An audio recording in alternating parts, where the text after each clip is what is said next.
Okay, again I'm Subbarao. Let us continue our decision tree discussion. When to consider decision trees?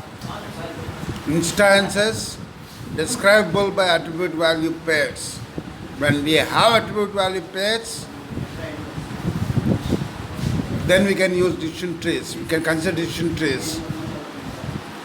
Target function is discrete valued, either yes or no. Disjunctive hypothesis may be required. Here,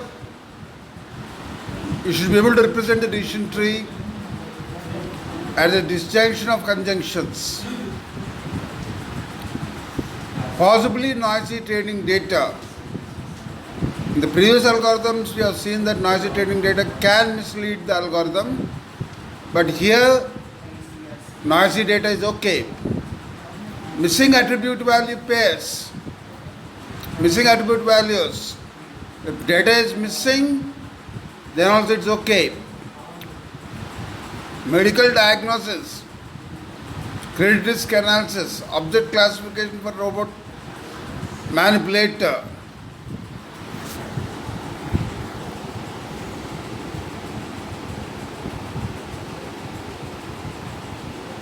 Here is the ID3 algorithm. The best decision attribute for next node. How do you know which is the best? By calculating the gain, information gain, and whichever is the highest value, that is the candidate for the next node. Assign A as decision attribute for node. For each value of A, create new descendant. Again calculate the information gains for the rest of the nodes, and like that you keep on creating the tree until the tree ends. Sort trading examples to leaf node according to the attribute value of each branch. If all training examples are perfectly classified, stop, else iterate over new leaf nodes. So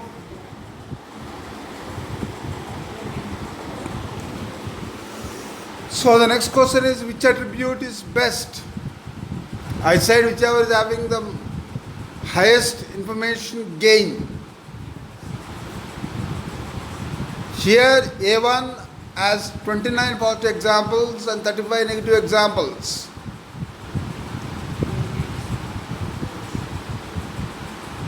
Then the next node has 21 positive examples and 5 negative examples.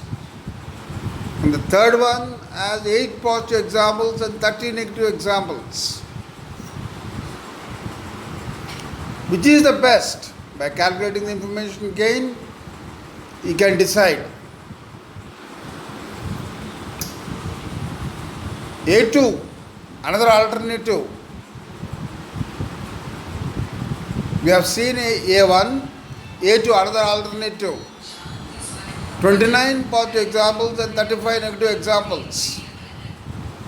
18 positive examples and 33 negative examples. And 11 positive examples and 2 negative examples. What is entropy? First we have to calculate the entropy.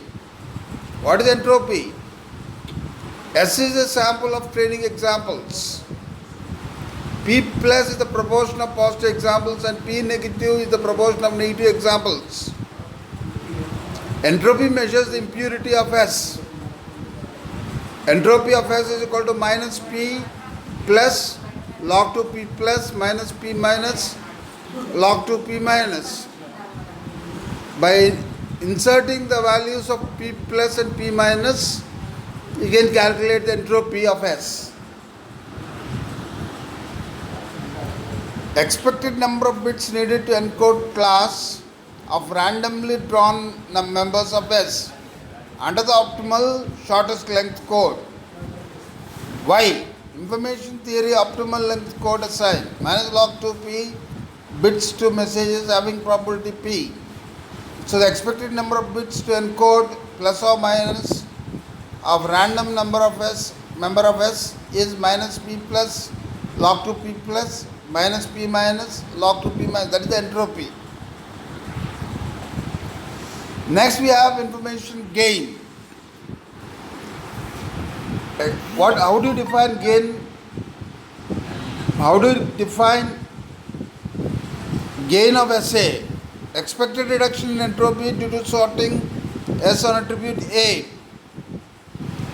Gain S comma A is called entropy of S minus V belongs to dA summation SV by S mod SV by mod S entropy of SV. Suppose we are taking 35, 29 positive examples and 35 negative examples.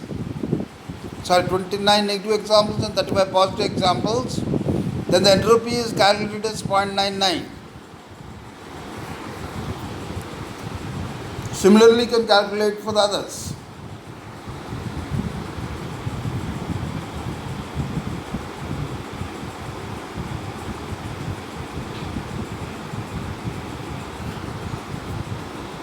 You see, entropy of 21 plus and 5 minus negative is 0.71 and entropy of 8 plus and 30 minus is 0.74.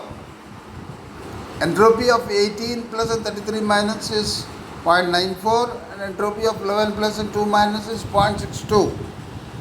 So gain S of A1 is equal to 0.27 and gain S of A2 is equal to 0.12. So which one is more? 0.27 is more. So you choose gain S of A1. So A1 is attributed to choose for that node.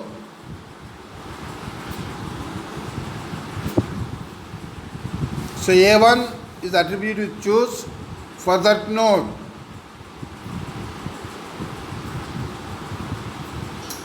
Here is a set of training examples.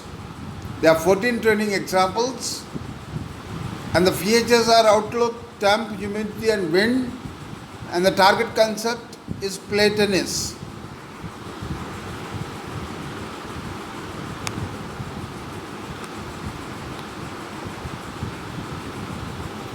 Is play tennis. Okay?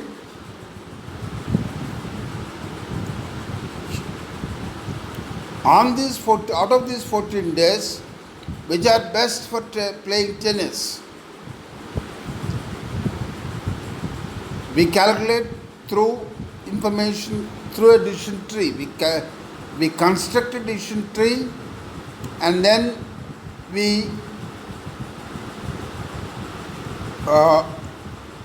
decide which are the best days for playing tennis.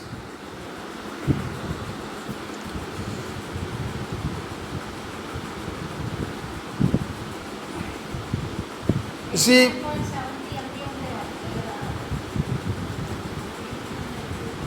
for humidity, there are 9 positive examples and 5 negative examples with the entropy of 0.940. And for humidity is equal to high, there are 3 positive examples and 4 negative examples with the entropy of 0.985. And for normal, humidity is equal to normal, there are 6 positive examples and 1 negative example with the entropy of 0.592. So gain is equal to 0.151. You can see there gain is equal to 0.151. Suppose we take wind, then 9 plus 5 minus, the 9 positive examples and 5 negative examples, and we get an entropy of 0.940. For wind is equal to weak, we have 6 positive examples and 2 negative examples with the entropy of 0.811.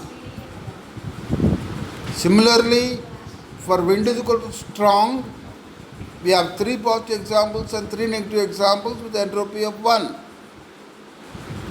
Gain in the case of humidity is 0.151 and gain in the case of wind is 0.048. So which one do you choose?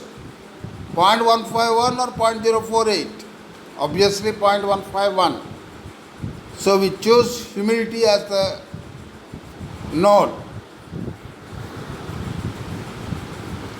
Outlook at still lower value. So we choose outlook as the second node. And the third node will be wind. Those are the nodes from left to right. First is humidity, second is outlook, and the third is wind.